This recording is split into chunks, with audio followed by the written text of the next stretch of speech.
Welcome to my YouTube channel. He walked into court convinced he had one argument the judge couldn't defeat. This court has no jurisdiction. But the judge wasn't buying it, and when the defendant refused to sign the waiver and kept challenging the court, the judge finally explained exactly what would happen next. This courtroom battle gets intense fast. On the record in case number 25 TRD 01258, caption the State of Ohio versus Jeremiah Mackey Jr. That's you, sir? Yes, sir. All right, so the record should reflect that the defendant is present in the courtroom today. Ms. Yeager is here on behalf of the State of Ohio, and this matter is scheduled for a trial to the court. The defendant is charged with 2 counts of involving driver's license violations. One is driving under a OVI suspension, and the other is driving under a it looks like it says security on the citation, but according to the new Albany Municipal Code, it's basically just driving under a forfeiture. What I have is a financial responsibility. Yeah. So the driving under an OVI charge, or under an OVI suspension charge, is a first-degree misdemeanor. Carries up to 180 days jail, up to a $1,000 fine, and up to a 1-year license suspension. Does carry mandatory minimum penalties of up to, or of at least $250 fine, a 1-day license suspension, and at least 3 consecutive days in Licking County Jail. The other charge is an unclassified misdemeanor, I believe, is it not? Yes. Yeah, so it doesn't carry any potential jail time. And either way, if the defendant were to enter pleas of guilty or be convicted of the offenses, they would merge for the purposes of sentencing. So there'd only be one conviction. Ms. Yeager, is the state ready to proceed with trial today? Yes, Your Honor. However, Mr. Mackey informed us he actually wanted this set for a jury trial, not a bench trial today. All right. And Mr. Mackey, what do you have to say about that? She is absolutely correct, Your Honor. Also, I shared with her as well. I have documents, if in fact, if I could serve the court. Why don't you just tell me what you have there first? These documents that I have is referring to a removal that's been passed up from the clerk, and as well my case is in fact on an appeal at the moment. On appeal where? I'm sorry. On appeal where? It's on a appeal. In what court? That's what I'm saying. Where have you filed an appeal? The Court of Appeals, Okay, which district? the 10th District. Okay, now that covers Franklin County, and we're in the 5th District Court of Appeals. I'm sorry, it's the 5th District. You're absolutely right. It's the 5th District. I have I'm assuming that your appellate paperwork is similar to what you've been submitting to the court. That's what it looks like. that one or this. But just in general, all of your filings with this court are on this. It's kind of a unique. Font. The documents are unique in that they're gray and they're typed in all caps, and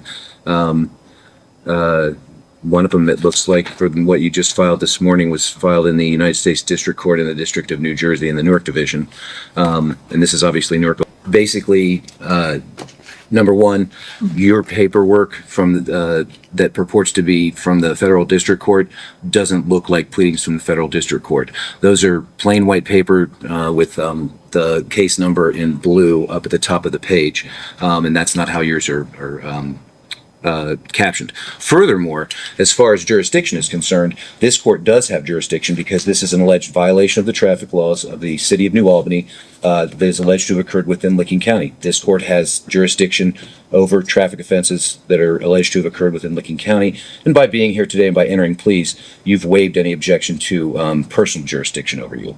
All right? Your Honor, I object on this bench trial. I do want a jury trial. Okay, and as I've already explained to you, you did not make your demand in a timely fashion, so the motion to continue and the request for a trial by jury is going to be denied. It doesn't sound to me like you don't want to, I know you don't want to change your pleas from not guilty to guilty or no contest, so at this time I'm simply going to order or ask the prosecutor to call their first witness. Thank you. The state will call Officer Course to the stand, please. Officer, please come forward and be sworn. Oh, actually, before he does that, Mr. You can have a seat, but Mr. Mackey, you indicated that you do wish to represent yourself, correct?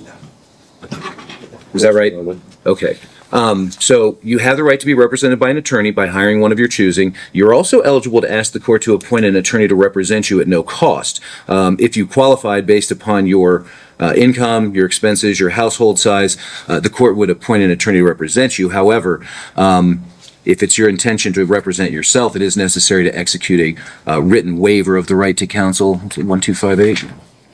So I'm going to have the bailiff hand to you a form entitled attorney waiver. I'm just going to read it into the record in open court right now. It says, it's captioned attorney waiver, and it says, in open court and on the record, I hereby waive my right to an attorney in this case. I've been fully advised of my right to be represented by an attorney, including my right, if applicable, to have an attorney appointed by the court at no cost if I qualify. I agree to proceed without an attorney at this time. I have been advised of the charges against me and the maximum possible sentence that they carry. I've also been advised if there are any mandatory minimum penalties which might apply. And then it says, in witness whereof I have hereunto subscribed my signature this 11th day of April 2025. So if it is your intention to represent yourself and to waive your right to account to an attorney, go ahead and sign by the X there. But do please read that, because I'm going to make sure that you understand what it is. Yes, that one. I've been objected to this. I object this trial. I'm sorry, I didn't hear what you said. Refusing to sign this, Your Honor. At this moment, I'm not refusing to sign it. This court jurisdiction has been divested. Okay, well, I've already ruled on that, and that can certainly be appealed at a later time. But this part of the case, this portion or this part of the process is going to go forward. If you later appeal, if you're found guilty, I'm not saying you will be, but if there is a conviction that's entered, you have the right to appeal to the 5th District, arguing that this court never had jurisdiction over you, which means basically this would all not count. But you don't get to make. I've already made the determination that the court does have jurisdiction over you. If you don't want to sign that form, obviously I can't make you do that. But I will declare what's called a constructive waiver of counsel. And what that means is you've said out loud that you wish to waive your right to counsel, that you want to represent yourself. I'm going to accept that as a valid waiver of counsel, even if you don't wish to sign that. So, Ms. Kyle, if you'll bring this back to me. And for what it's worth, Mr. Mackey, this was filed with the court, and I do have a copy of that, and I did look at it, okay? All right, very well. Please swear in the witness. Do you solemnly swear or do you affirm the testimony you're about to give is the truth, the whole truth, and nothing but the truth under penalty of perjury? I affirm. Please have a seat, sir. For the record, you're going to give your name and spell your last name. Officer Michael Coors, Cohrs. And the address of your precinct? 50 Village Hall Road, New Albany, Ohio, 43054. Thank you, sir. Thank you. You may inquire. Officer Horse, how long have you been with the New Albany Police Department? Over 6 years. And were you so employed on January 29th of 2025? Yes. And were you working that day? Yes. What shift or hours were you working? Second shift, it's 2 p.m. to 10 p.m. And were you wearing a uniform of the day like you are in court? Yes. And were you driving a marked cruiser with a working visible light bar? Yes. And what were your duties that day? I was working standard patrol. I would believe I was on Zone 3, which is the Licking County side of New Albany. Is that for like traffic enforcement? Correct. And what kind of training have you undergone for traffic enforcement? I was trained at the Columbus Police Academy over 2 weeks of traffic enforcement to include all traffic laws and proper traffic stops and procedures. And as of January 29th of 2025, were you up to date on all continuing education, training, and certification requirements? Yes. I'm going to draw your attention to about 4:50 p.m. Whereabouts were you on patrol at that time? I was on Beach Road heading southbound just north of State Route 161. And is that in the city of New Albany in Licking County, Ohio? Yes. While on patrol, what first drew your attention to the defendant's vehicle? As he was traveling northbound, making a left turn onto the State Route 161 westbound on-ramp, I observed he had dark tinted windows, which initially drew my attention.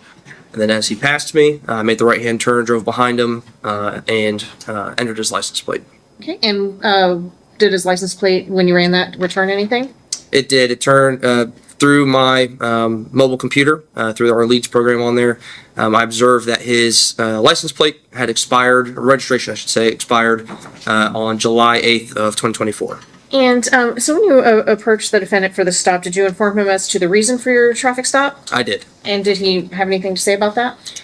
He stated he was aware that the registration had been expired. Okay. And did he have a driver's license for you too? He had an identification card. An ID card? Okay. Were you able to then go back to your mobile unit and run his driver's license status? Yes. And what did that return? I observed again through my computer system that it showed he had multiple active suspensions, one of them being the OVI suspension that he was cited with, as well as the 2 non-compliance suspensions on my system. Reason why it was shown on the citation as a security suspension, that was the label, but per what I read through the system there, it was the financial liability. Nothing further for this witness at this time, Your Honor. All right. This is a pattern you see fairly often. Somebody spends an hour questioning the legitimacy of the process and then struggles when the conversation shifts to specifics. Legal arguments tend to get much weaker once they're forced into factual record. That's where the confidence starts competing with evidence, and evidence usually wins. So, Mr. Mackey, you have the right to ask this question witnesses. You have the right to ask this witness questions if you wish, but you're not required to. And once the state's rested its case, you'll have the right to present evidence on your own behalf. But this portion of the trial is just for questioning. Do you have any questions for the officer? No, Your Honor. All right. Officer Kors, you may step down. Any additional witnesses on behalf of the state? No, Your Honor. Subject to the admission of Plaintiff's Exhibit 1, the state would rest. All right. So, Mr. Mackey, the state is asking me to admit the certified BMV records into evidence. If I grant that request, that means I'll be able to consider that in making my decision about whether or not the state has met its burden of proof beyond a reasonable doubt. You have the right to object to whether or not that comes in. Do you have any objection to the court admitting that as an exhibit? To this bench trial, Your Honor, I do. I object to this bench trial, Your Honor. Okay, well, we've discussed that already, Mr. Mackey, so at this time, I'm just asking whether or not you have an objection to the admission of the exhibit. Yes. And on what basis? This court does no longer has jurisdiction, Your Honor. Okay. I respectfully. Well, that's non-responsive to the court's question. I'm going to go ahead and I'm going to reflect that the defendant is objecting to the admission of State's Exhibit 1, but I will admit that over the defendant's objection. Does the state rest? Yes, Your Honor. All right. Now, Mr. Mackey, the state has rested its case. In our system of justice, it's always the prosecution's burden to prove guilt beyond a reasonable doubt before a person can be convicted. A defendant is never required to produce any evidence, call any witnesses, introduce any exhibits into the record, or even testify on their own behalf. And if they don't, I don't hold it against them. It doesn't lessen the state's burden of proof. It doesn't diminish your presumption of innocence. But you do have a right to present evidence by calling other witnesses, introducing exhibits into the record, and testifying on your own behalf. If you elect to take the witness stand, however, you will be required to either swear or affirm to tell the truth in giving me your side of the story. And when you're finished giving your side, you will be required to answer any questions that the prosecutor might have. So other than yourself, do you have any witnesses that you'd like to call today? No, Your Honor. Okay. And do you wish to testify on your own behalf? Your Honor, I object in this bench trial. Respectfully, Your Honor. Okay. And I've entertained that objection on more than one occasion now, and I've already overruled it, so it's not necessary to do that. But you are creating a record here, Mr. Mackey, so that, we're recording all this. You'll certainly have the right to obtain a transcript of the proceedings and pursue your appeal regarding the jurisdiction issue. But again, my question that I'll ask one last time is, do you wish to testify on your own behalf? No, I'm fine. Okay, very well. The court's heard testimony from Officer Kors, which finds to be credible, that he was on duty on the date in question, that he executed a traffic stop upon discovering that the registration on the vehicle was expired, that he made contact with the driver, who he's identified as the defendant, and upon reviewing the information provided by the Bureau of Motor Vehicles, determined that he was under both an OVI suspension as well as a Financial Responsibility Act suspension. The court, furthermore, has admitted into evidence over the defendant's objection, admittedly, a certified copy of the defendant's driving record through the Bureau of Motor Vehicles, and it does in fact list both the noncompliance suspension as well as the OVI suspension, and reflects the expiration date of the registration as being prior to the date of the traffic stop. So I do find that the state has met its burden on all three counts, and I'll go ahead and enter guilty findings. You have the right to make a statement today, Mr. Mackey, before I make any decisions regarding your sentence, but you're not required to. Is there anything that you would like to say other than the jurisdictional issue? No, Your Honor. All right, thank you, Mr. Mackey. Ms. Yeager, did the state wish to be heard regarding the matter of sentencing, and which driving under suspension charge did the state wish to elect to have the court enter a conviction? I'd like to undergo the OVI suspension, Your Honor. And the defendant does have minimal history, so we would just recommend the mandatory minimums on that. All right. It's kind of customary for me to ask questions of the defendants about their personal circumstances. If you don't want to answer, that's fine. Do you work? Do you have a job? Yes, Your Honor. What kind of work do you do? HVAC, sheet metal, as I told the officer that pulled me over. Is that what you were doing that day? You were working out at the warehouses? Okay. Do you work for yourself? Do you work for yourself or do you work for a company? I work for a company. Okay, how long have you worked for them? It's been 3 years. I've been in a skilled trade. Okay. Well, here's the thing. One of the reasons why I'm asking you these questions today is, as I mentioned earlier, at the beginning of our proceedings, the court is required to impose at the very least a 3-day jail term. I don't want to cost you your job. Do you work Monday through Friday? Saturday, Your Honor. Monday through Saturday? Okay. We normally do not have, well, let me go ahead and pronounce the sentence first, and then we'll talk about that. When you got pulled over that day, Mr. Mackey, you were just given your citation and then you were free to go, right? They didn't take you to jail, did they? Correct. Okay. All right. As far as the registration is concerned, the fine on that charge is going to be a $25 fine. On the driving under the OVI suspension charge, the court's going to impose a 3-day jail term, a $250 fine, and a 1-day license suspension to be start today and as of midnight. Costs will be assessed. Now, the reason I was asking you about your work and everything else is, as I said, I don't want to cost you your job, Mr. Mackey, but I don't have any discretion when it comes to those 3 days in jail. Normally, we require defendants, I'm assuming you don't want to go today, right? No. Okay. So it's customary for the court to grant what we call report dates. Some courts call them enforcement dates. And typically, we require that the defendant report here to the courtroom. But since my colleague, Judge George, took the bench, we now have the option of having folks report directly to the jail. And that's important for one reason. If you had to report here, you'd have to report on a day that the court's open, so Monday through a Friday, all days of which you work. But if I order that you report to the jail on a Sunday, at least one of those days, you won't, of the 3 days, you won't be missing work, okay? Would you like for me to grant you a report date to the jail on a Sunday? I mean, I know you don't want me to impose any jail at all, but under the circumstances, would you prefer that I make it so that you report to the jail on a Sunday so you only miss 2 days of work? Okay. All right.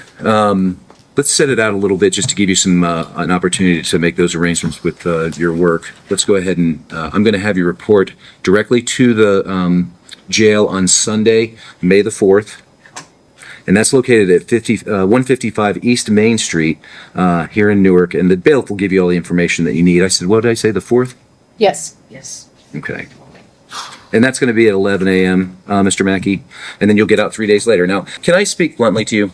So you're not the first person who's come through court with these arguments that you're making regarding jurisdiction and the right to travel and things of that nature. I don't know whether you genuinely and sincerely believe that that's the law. I'm here to tell you that it's not. But even if you do, I got to tell you, a lot of times folks who espouse these arguments just continue to find themselves in court and they don't win against the system. It may be unfair in your mind. I get that. I understand. But I just want to give you a word of caution that, you know, if you do get cited in the future with any traffic violations or even criminal offenses, making these arguments is not going to work out in your favor. It's not going to help your situation. You know, you can be as frustrated and angry at the system as you want. The law is what the law is. But I would just recommend that in the future, you know, just deal with it regularly and move on. You know, the only thing that you need to do is, you know, comply with the driver's license laws, and you won't have to worry about having to listen. This defendant came into court believing he could stop the entire case by challenging the judge's jurisdiction. He repeatedly argued that his case had been moved to other courts and claimed the local court had been stripped of its authority. But the judge carefully explained that those claims did not remove the court's jurisdiction, and his jury demand was also denied because it was filed too late.